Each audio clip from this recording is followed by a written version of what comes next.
I've got some handouts too that I'm going to give you when we're done that give you a lot of these different flowers that we've talked about and some of the others that are edible. If you grow herbs, and I hope each of you do grow herbs as part of your garden, any flower that blooms on your herb is edible. Okay? And when you get to things like fennel, and here in a minute we're going to talk about fennel seeds, fennel pollen is the other item that we sell like saffron by the gram rather than by the ounce because it's so darned expensive. And fennel pollen is amazing. I mean, it's got fennel flavor, but it's like fennel on steroids. I mean, it just really comes at you. And we have, I don't know if any of you have ever been to, I always say it wrong, Atavola? Or Atavola? Atavola. There's my Italian. It's a pizza restaurant downtown, and they have their own, brick oven that they've brought in or built in or whatever. I can't begin to tell you how many grams of fennel pollen those people go through. It's unbelievable, and it evidently makes a wonderful pizza because they just rip through that stuff like crazy. So it's very, very strong. So you're not just going to eat the flower, you're not just going to eat the stigma. A lot of times you're going to eat the pollen from a plant. So most of it is edible. By the way, if you grow nasturtiums, and I think probably some of you have, don't just eat the flowers. The leaves are delicious. And if you'll take those, cut them a little bit, and throw those into the green salad that you're going to throw the nasturtiums on to eat them, they're going to give you a wonderful little peppery note, as if you had taken a pepper mill and ground your pepper in it. It's wonderful. And the seeds can be eaten much like capers. And in some parts of the world, if you say, I want a caper, you're probably going to get a nasturtium seed rather than an actual caper. All right, so very weird. Now, one of the other things that I thought that I would, this is where I thought I would stretch you into something other than just the flower, is to remind you that a lot of things that we eat as spices, and I call everything a spice because if I told you that my shop was an herb shop, you'd think one of two things. You would think, one, I sell marijuana and I stand on street corners downtown, or two, oh, he must be a friend of Dr. Oz, and he knows exactly what to do about my whatever your malady happens to be. And I don't. I am strictly culinary, so I want you to keep your mind in the kitchen when I'm talking to you about the things that we offer. And so that's why I will call even these things a spice. When I'm out somewhere and I'm giving a presentation much like this, I use the word spice. I want you to keep your mind in the kitchen, all right? So, given that, seeds. There's the old mustard seed. Now, this is the mustard seed that most of us know, which is yellow. You should also know that there is a brown, and that is one that you see when you look at a country Dijon, and you see the little brown flecks in it. Well, they have used both yellow and brown mustard, and those are the flecks that you see. In India, the mustard seed that they use the most is black mustard. And that, up until recently, was very, very hard to find in this country. In fact, most purveyors, when you ask them for black mustard seed, they will hand you brown and say, well, it's the same thing. I thought that for a long time until I finally got my hands on some black, and no, it's not. They're much, much smaller. They're about half the size of this, believe it or not. So they all have different degrees of flavor, and the smaller they are, the more dynamic the mustard flavor is in it. So you can pass this around if you want to. If somebody wants to eat a mustard seed, you can eat a mustard seed. This good stuff. Oh, my favorite. Let's go here first. Sesame seeds. I think we all kind of learned about sesame seeds from the old McDonald's commercial. You know, 2 all beef patties, special sauce, lettuce, cheese, pickles, onions on a sesame seed bun. Well, this was what we had on that bun. This is called a sesame seed hulled. What that means is that's the hull of the sesame seed. What has been left out is the kernel. So if you'll notice, and not this kind of kernel, the other kind, it's darker. Okay? So these two are actually related. It's just this one has had the kernel removed and it's just the hull. But that's normally what's used in baking, and I'm assuming that that's because there may be too much liquid in the kernel, and in the baking process it might have a tendency to pop, because I see this one used but rarely in baking, mostly in other kinds of cooking. And then one that we don't know very much here, it's more Asian, is the black sesame seed. The flavors, my taste buds really aren't good enough to discern between these two, but if you're one of those people that happens to be a super taster and has a lot more, honestly, more taste buds per inch on your tongue than the rest of us, you could probably then tell the difference. That's what a super taster is, and I love employing them because they're wonderful.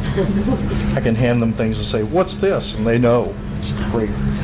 So here's your sesame seeds. If you guys want to see if you can tell the difference, I would encourage you to do that. Don't I open these packages for a living? Oh, there's something wrong here. There we go. There's all three of them opened up. So be careful.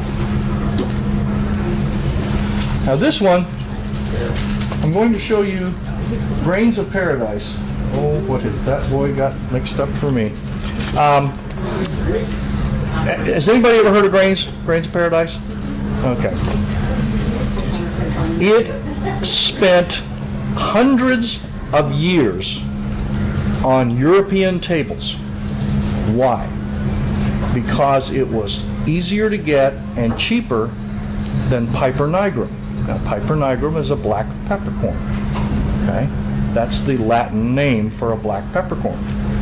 Well, if you think about back in school when you were studying about when they thought the world was flat, if you looked at that map, way down here was what they called the Spice Islands. That's what we now call Indonesia. Way up here was what we call Europe, okay? And they couldn't have been further apart and still been inside the known world at that time. To pick a batch of peppercorns and ship them to Europe was a 2-year process. It was not easy. You either went overland over the spice routes, okay, the old spice route, which was also the China Silk Road, or you took them by ship and you went around the Cape of Good Hope around the bottom of Africa. Now, if you did that, it wasn't a question of, are we going to lose a ship or two? The question was always, how many are we going to lose? How many can we afford to lose? So that area has some of the roughest water because it's where the two tides of the Atlantic and the Pacific meet. And that is still one of the most treacherous pieces of real estate when it comes to shipping that there is on the globe. And so it was very, very difficult and very rough. So that 2-year process, the person who harvested it was not the person who was going to sell it in Europe. It was going to change hands. I would sell it to you, you'd sell it to her, she'd sell it to her, she'd sell it to her. And each one of us took just a little bit of a markup so that we could feed our families. Well, by the time it changed hands all that number of times and got to Europe, black pepper during that time period was worth its weight in gold and was actually used as currency in some countries. So the common person never, ever had black pepper. They had Grains of Paradise. William Shakespeare never ate a black peppercorn. He only knew Grains of Paradise. So this grew off the west coast of Africa. It's a member of the ginger family. And when you bite into it, has anyone here ever bit into a coriander seed? You get a big floral burst across your palate from that coriander seed. And that's kind of what you get here. It's a similar kind of floral burst big burst for such a little bitty seed. And you're chewing on it, and in your mind you're going, well, that goofy bird, he said that they was used for pepper. Where's the heat? Hello.